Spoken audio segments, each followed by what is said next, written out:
এর মধ্যে আমরা পড়ে ফেলেছি কিভাবে এই বড় একটি আকরিক খণ্ডকে ছোট ছোট টুকরায় পরিণত করা হয়।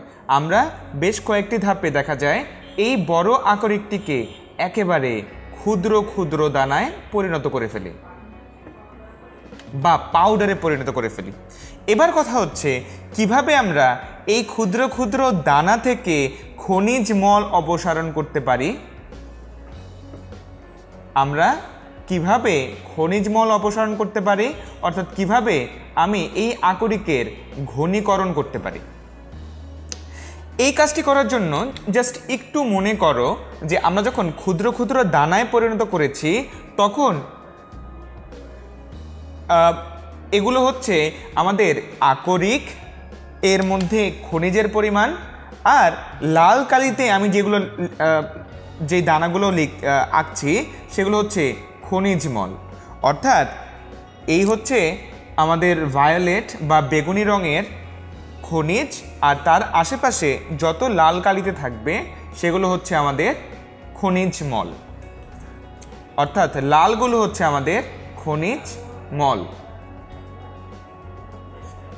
দেখা যায় এই খনিজ থেকে খনিজ মলগুলো আলাদা করার জন্য বেশ অনেক ধরনের পদ্ধতি অবলম্বন করা হয়। এর মধ্যে একটি হচ্ছে অভিকর্ষ বলের সহায়তা।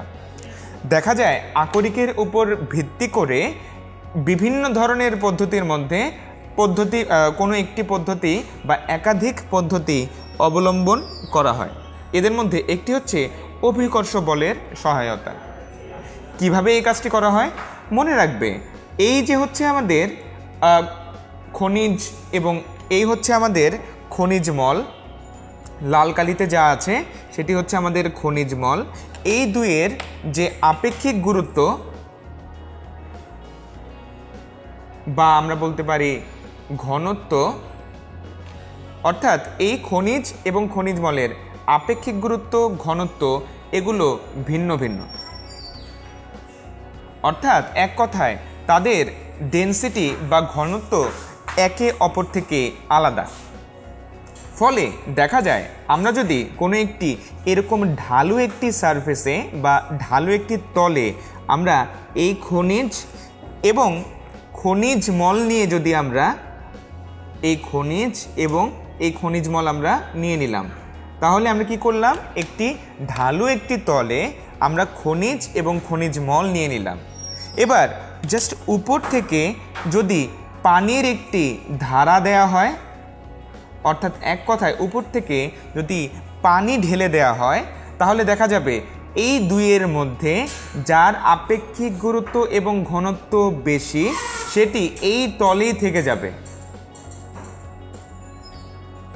অন্যদিকে যার আপেক্ষিক গুরুত্ব এবং ঘনত্ব কম সেটি এই প্রাণীর স্রোতে গিয়ে দেখা যাবে অন্য কোনো একটি পাত্রে সংগৃহীত হবে, অর্থাৎ সেটি আর তলে থাকবে না। তাহলে আমি আবার বলছি, এই যে আকরিকটিকে ক্ষুদ্র ক্ষুদ্র দানায় পরিণত করা হলো, এই আকরিকের মধ্যে এই হচ্ছে আমাদের খনিজ আর এই হচ্ছে আমাদের খনিজ মল। দেখা যায় তাদের আপেক্ষিক গুরুত্ব, ঘনত্ব এগুলো ভিন্ন ভিন্ন। যার আপেক্ষিক গুরুত্ব বা ঘনত্ব বেশি, মনে করি আমাদের এই হচ্ছে খনিজ, তার আপেক্ষিক গুরুত্ব এবং ঘনত্ব বেশি, আর এই হচ্ছে খনিজ মল, যার আপেক্ষিক গুরুত্ব এবং ঘনত্ব কম। দেখা যাবে যদি পানির ধারা দেয়া হয়, যার আপেক্ষিক গুরুত্ব এবং ঘনত্ব কম সেটি পানির ধারায় ধুয়ে চলে যাবে এবং অন্য একটি পাত্রে সংগৃহীত হবে, অর্থাৎ খনিজ মলটি এর মধ্যে আলাদা হয়ে যাবে। এবং যার আপেক্ষিক গুরুত্ব এবং ঘনত্ব বেশি সেটি তলেই থেকে যাবে, অর্থাৎ আমরা নিচে হয়তো বা কোথাও এই তলের মধ্যেই এই খনিজটিকে খুঁজে পাব। অর্থাৎ এক কথায় অভিকর্ষ বল ব্যবহার করে এবং তাদের ঘনত্বের উপর ভিত্তি করে আমরা এই আকরিকের মধ্যে খনিজ থেকে খনিজ মলটিকে আলাদা করতে পারছি। এটি হচ্ছে অভিকর্ষ বলের সহায়তায় আকরিকের ঘনীকরণ।